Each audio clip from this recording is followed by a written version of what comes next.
Hello everyone, welcome back to maximum scoring. March 17 నుంచే Andhra Pradesh state board 10th class స్టూడెంట్స్కి exams start అవుతున్నాయి. So ఈ quick రివిజన్స్లో భాగంగా జాగ్రఫీని అయితే కవర్ చేద్దాం అనుకుంటున్నా. మీరు ఛానల్ని ఫస్ట్ టైం చూసినట్టయితే ప్రీవియస్లీ హిస్టరీకి సంబంధించిన యూరోప్, ఇండియా, ప్రింట్ కల్చర్ ఈ 3 చాప్టర్స్ని కంప్లీట్ ఎక్స్ప్లెనేషన్తో అప్లోడ్ చేస్తున్నాయి. ఒకసారి చూడండి, నచ్చితే లైక్ చేయండి. ఇంకా ఏం కావాలి అనే సజెషన్స్ ఏమన్నా ఉంటే కామెంట్ చేయండి, మీ ఫ్రెండ్స్తో షేర్ చేసుకోండి.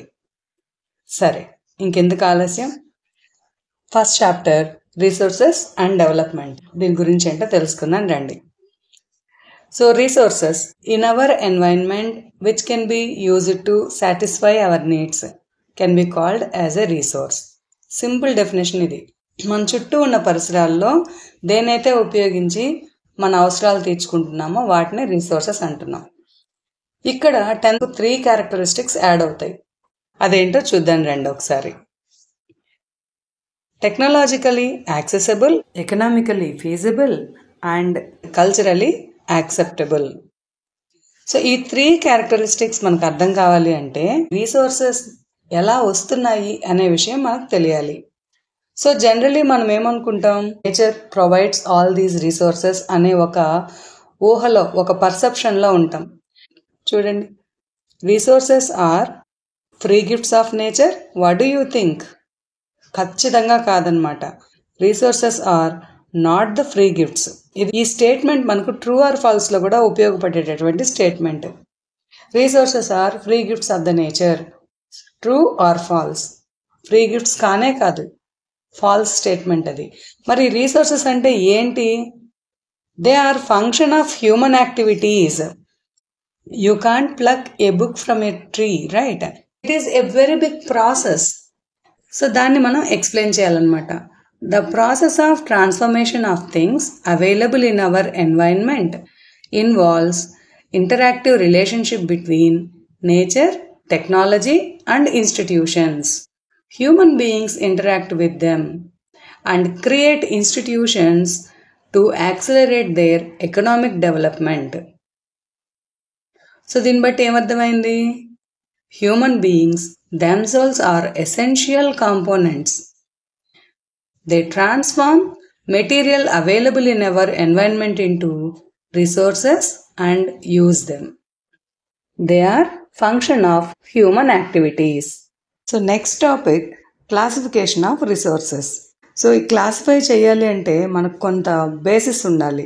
సో మనం 4 క్యారెక్టరిస్టిక్స్ని బేస్ చేసుకొని రిసోర్సెస్ని క్లాసిఫై చేయడం జరిగింది. ఒకటి on the basis of origin, 2 టైప్స్గా డివైడ్ చేసాం, biotic and abiotic resources. Living and non living things అని అర్థం.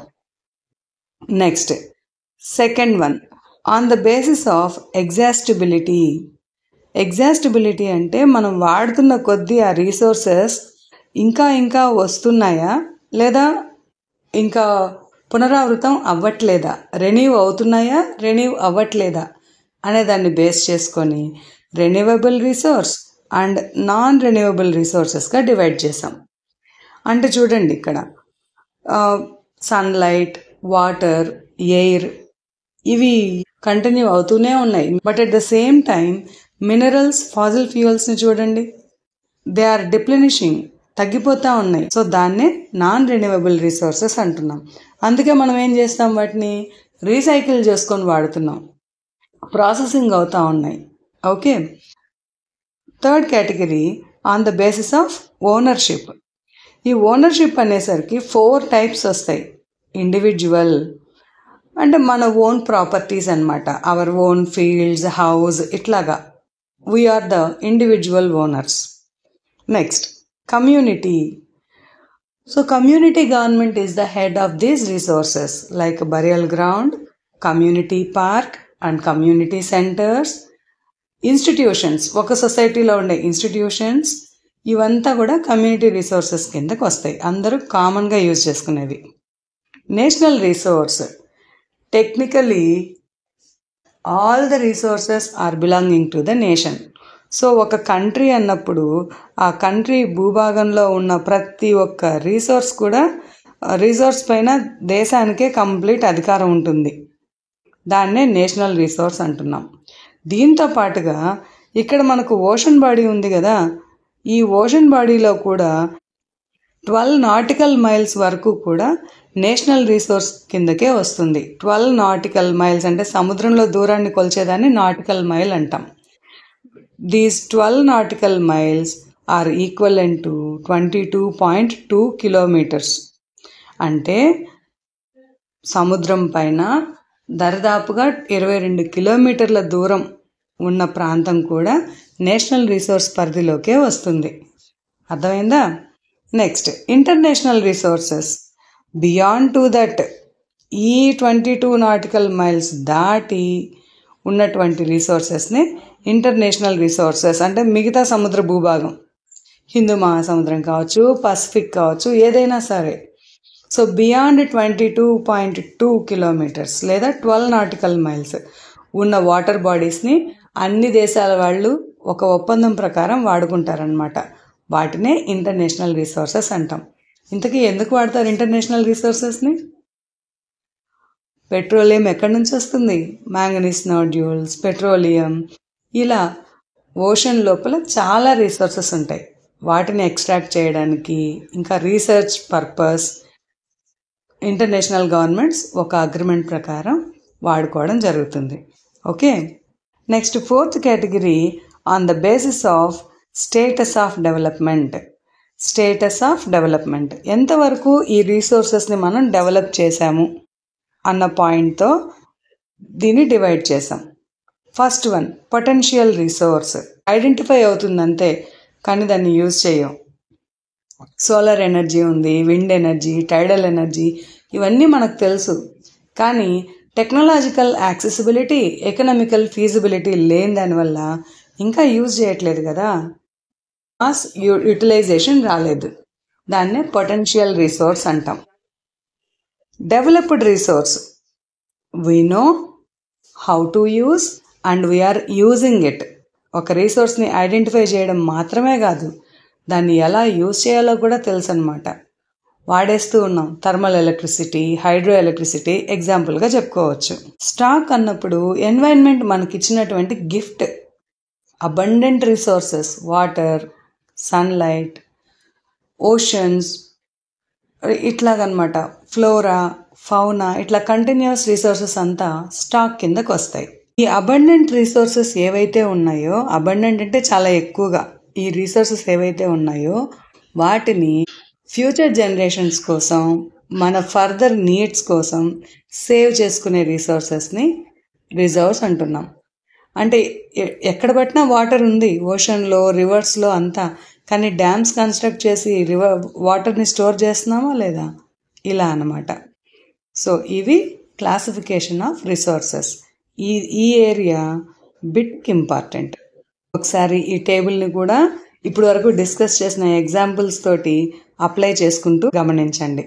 సో రిసోర్సెస్ని మనం న్యాచురల్ అండ్ హ్యూమన్ రిసోర్సెస్గా డివైడ్ చేస్తాం. The basis of exhaustibility, renewable, non రెన్యూవబుల్గా డివైడ్ చేసాం.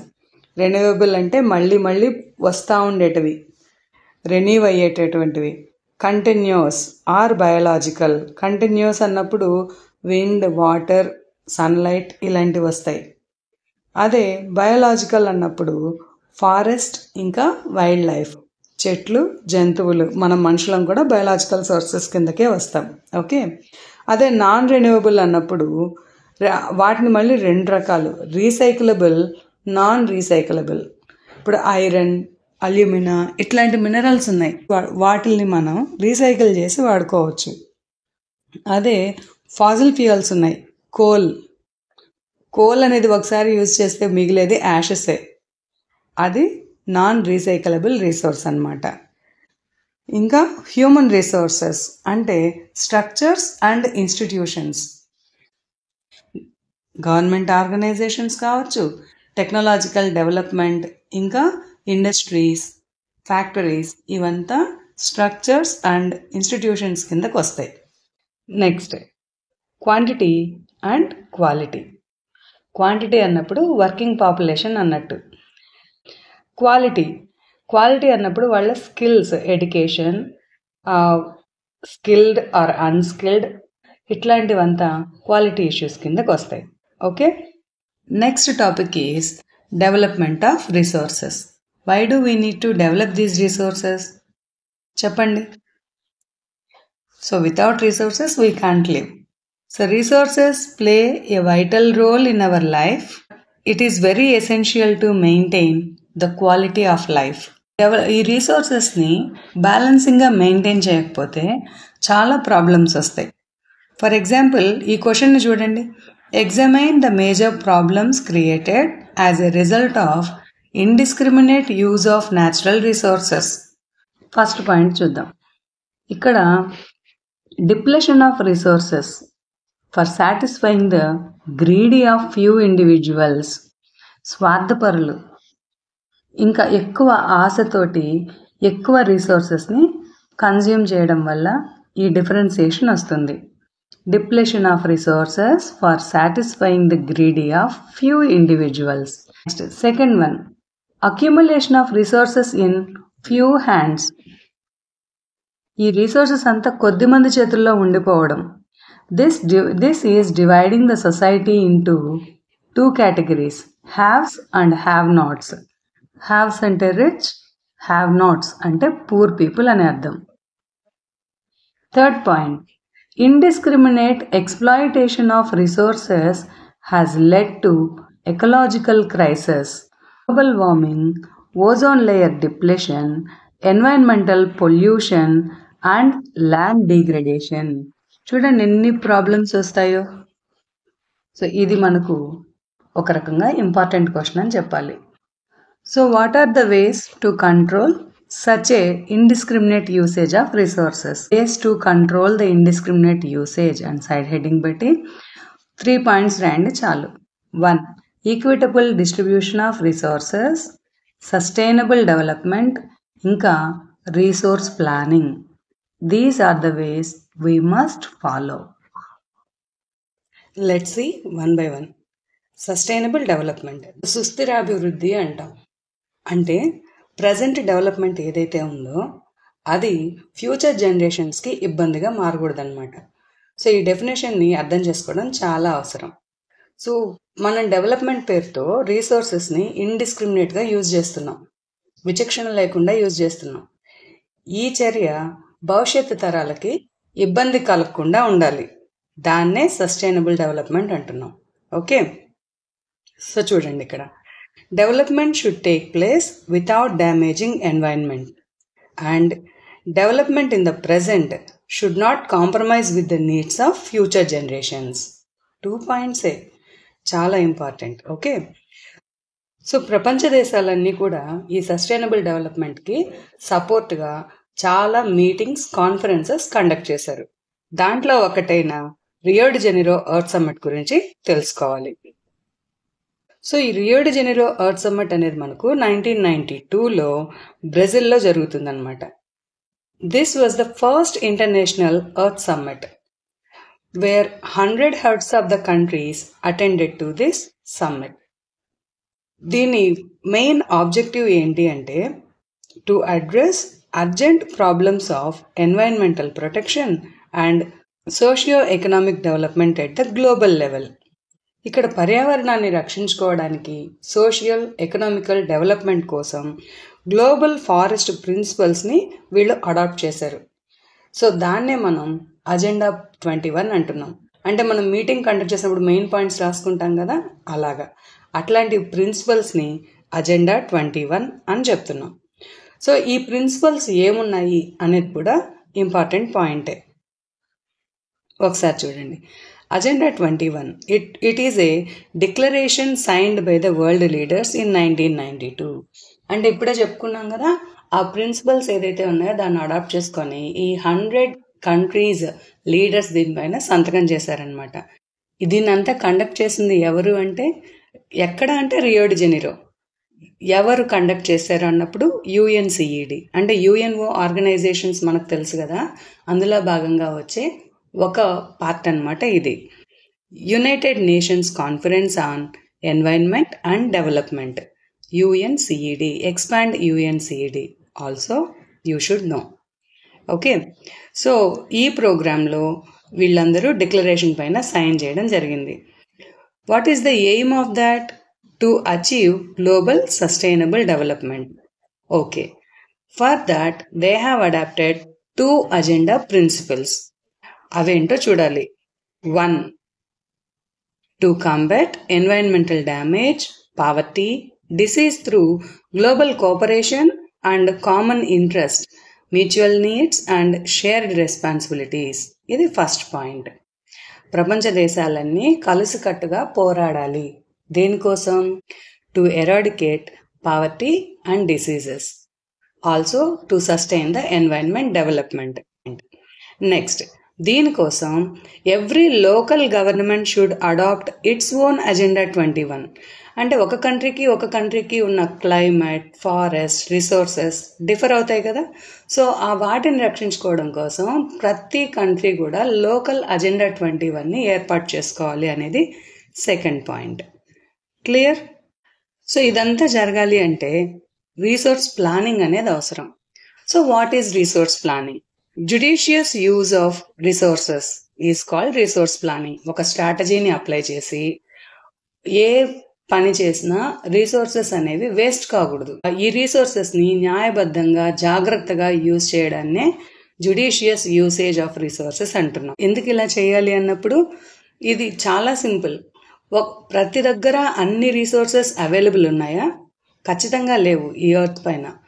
ఒక రీజియన్ ఏమో అబండెంట్ డ్రింకింగ్ వాటర్ ఫెసిలిటీతో ఉంటే ఇంకొక రీజియన్ అసలు అక్యూట్ వాటర్ షార్టేజెస్ తోటి ఉంటుంది. ఇట్లా ప్రతి రిసోర్స్కి మనం ఎగ్జాంపుల్గా చెప్పుకోవచ్చు. నెక్స్ట్ క్వశ్చన్ చూద్దాం. How is it important in a country like India అనే కాన్సెప్ట్తో మనకి ఇదే టాపిక్ని అడుగుతాడు. సో ఇక్కడ చూడండి, in India we have some regions which can be considered sufficient in terms of availability of resources and there are some regions which have acute shortages of some vital resources. ఇది first point, introduction లాగా రాయాలి. Next examples, కనీసం 3 ఎగ్జాంపుల్స్ని రాయాల్సి ఉంటుంది. First example చూద్దాం. Okay, the states of Jharkhand, Chhattisgarh and Madhya Pradesh are rich in minerals and coal deposits. Second example, Arunachal Pradesh has abundant water resources but lacks in infrastructural development. Third point, Rajasthan is very well endowed with solar and wind energies but lacks with water resources. Fourth example చూద్దాం. Ladakh, which is a cold desert. It is very rich in cultural heritage but deficient in water infrastructural developments. ఇలా చెప్పుకుంటూ పోతే ప్రతి region కూడా balanced రిసోర్సెస్తో ఉండదు. This is the call for balanced resource planning at the national, state, regional and local levels. ఇదే agenda 21 యొక్క basic point. అంటే ప్రతి రీజియన్లో అన్ని రిసోర్సెస్ అవైలబుల్ ఉండవు కాబట్టి ప్రాపర్ ప్లానింగ్ ఉన్నప్పుడు జుడిషియస్ యూసేజ్ అనేది వస్తుంది అని చెప్పడం. Clear? Next concept, strategies under resource planning in India. మరి ఈ స్ట్రాటజీస్ ఎలా ఉన్నాయో మనం తెలుసుకోవాలి. Resource planning is a complex process. ఇది బిట్కి ఇంపార్టెంట్. అసెషన్ లేదా true or false statement. Resource planning is a complex process.